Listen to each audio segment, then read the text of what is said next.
first blush, it seems like a win-win for everyone. Retailers collecting for charity from shoppers. You know, when they have their wallets out at the cash register, you're kind of prime. But surveys find many Canadians don't like it. And when CBC's Marketplace looked into Checkout Charity, it found there are a lot of questions about what happens to your donations.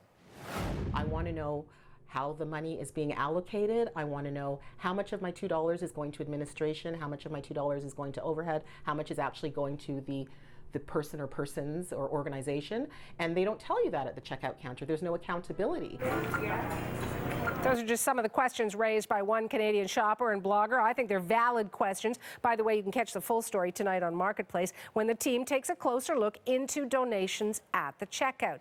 Tom Harrington is here with more on this story. And I'm primed for this because who hasn't had it happen to them? You know, you're at the grocery store. Sometimes I think it's even at the liquor store. I think it might be at some of the drug stores. It's everywhere. You know, either round up or do you want to put in $1 or $2? Yeah. Is it happening more and more? It is. It's actually a relatively new phenomenon, too, in terms of fundraising, maybe 15 years perhaps, but it's growing in popularity. It's widespread coast to coast.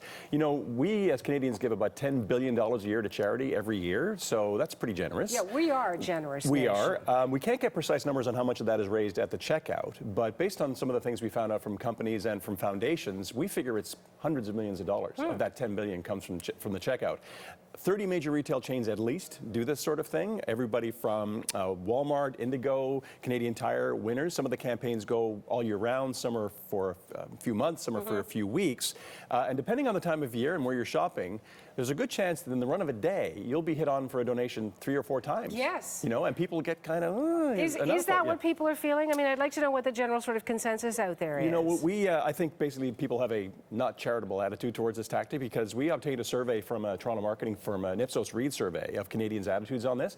60% said they don't like the tactic. I actually think, Suhana, it's higher than that because even on Twitter already this morning, almost everybody who's commenting on the story is saying they don't like it. So I'm thinking it's 80% or even higher who really don't like the tactic. Do they say why? I mean, is it embarrassing to be asked in front of a whole bunch of people? Because I've had that feeling. Right, embarrassment, pressure kind of to deliver, you know, that sort of thing. It's guilty giving, and they feel under pressure. And Samantha Kemper Jackson, who you saw there in the clip, she's a mom and a blogger. She wrote a blog about this. She writes about parenting issues, but she wrote about Checkout Charity last fall, and it went viral because people were saying, yes, you're right, go girl, because people don't like it very much, but they don't want to say it out loud. So she reflects a lot of that frustration in the story tonight. So given that frustration, it's kind of confusing as to why businesses would even want to use this tactic, knowing that that's the kind of response. People are feeling uncomfortable asking for more money. So why is the idea so popular then? In short, it works because if you think about it, on a daily basis, millions of us go through checkouts all the time. And even if a third of us said yes to giving a loonie or a toonie, you're talking about buckets and buckets of cash. Like Canadian Tire, for example, they have the Jumpstart program to raise money to get kids in sports, right? So they own Sport Check and they own Mark's Work Warehouse. So they do this. I didn't know that. They do this all year long in all their stores, and they brand it all over the place. Well, they say that they monitor these donations really closely, and they say only 1 in 10 people give. That's lower than even the survey said.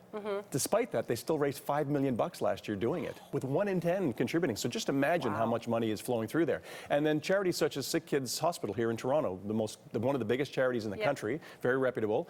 Their Sick Kids Foundation overall last year raised $120 million overall. And they say a significant portion of that comes from checkout donations. So they rely on it more and more. So I guess whether it's guilty giving or not, somebody's giving. Absolutely. Right? Yep. And whether you're putting a pressure cooker to give or not, you're doing it anyway. Well, you mentioned about the businesses. What's in it for them, right? What is it? Yeah, because people are asking already, is it a tax break? Well, no, they don't get a tax break. Neither do we, of course, get a tax break either. So what's in it for them? Most people think it's the halo effect. The idea that doing good means doing good business, that it burnishes your brand in the community because you're doing something nice. Even if people resent it a little bit, the corporations feel it helps their image in the community. But we came across an example which raised some questions. That's Indigo's For the Love of Reading? That one. Yes. So that runs all year long in all their stores, Chapters, Kohl's, Indigo. The cashier, I'll ask you for a donation. The money is gathered and it goes to selected schools in the form of grants to buy books for the libraries and the kids. Great idea. So what we found out from the foundation was you can only use, the schools can use the money only at Indigo stores, not Amazon or anywhere else. They have to use Indigo or Chapters, whatever. But also, the schools have to buy the books at retail price, the same price you and I pay. Oh, so they're not getting a break on the cost of the book. No, so which raised the question with us, is Indigo profiting from the charity by charging retail prices? So we heard from the chief financial officer of Indigo saying, are you profiting from this? And they say, no, we're not profiting from it because the cost of doing business offsets those. But yet they couldn't tell us how much money they raise at the cashier every year, and they couldn't tell us or wouldn't tell us how much of that goes to the actual charity itself. And we talked to people in the accounting world who said, you know what, they're not being fully transparent with their figures about exactly how they do it. And these are the people we talk to are familiar with foundations and things like that. So Indigo's at least raised some questions. It's quite different from some of the other foundations. You always have the option of saying no, thank you, though. You do. It's a hard thing to do, you know. Well, you know what? We've all gone through it. I think most people who are in line facing the moment when they're asked are waiting for somebody else in line to say no, because most people want to say no. What he said. What he said, exactly. We came across one product, just I can add this. It's a credit card. It's new. It's a new product. It's a company offers this plan where you have this credit card with a bank and one bank and some financial institutions. When you make a purchase with the credit card, it rounds up the purchase to the nearest dollar, and the difference goes on your card to that charity that you've named yourself. You've picked it. Oh. Yeah. So you pay with the credit card, and if they ask you the question, would you like to donate? So well, actually, you mow my card by buying this as donating money. You get a statement every month, and you get a tax receipt at the end of the year. That's an option. Yes. Thank you so much, Thanks. Tom. You can watch the full story on Marketplace tonight on CBC Television, 8 p.m., 8:30 in Newfoundland.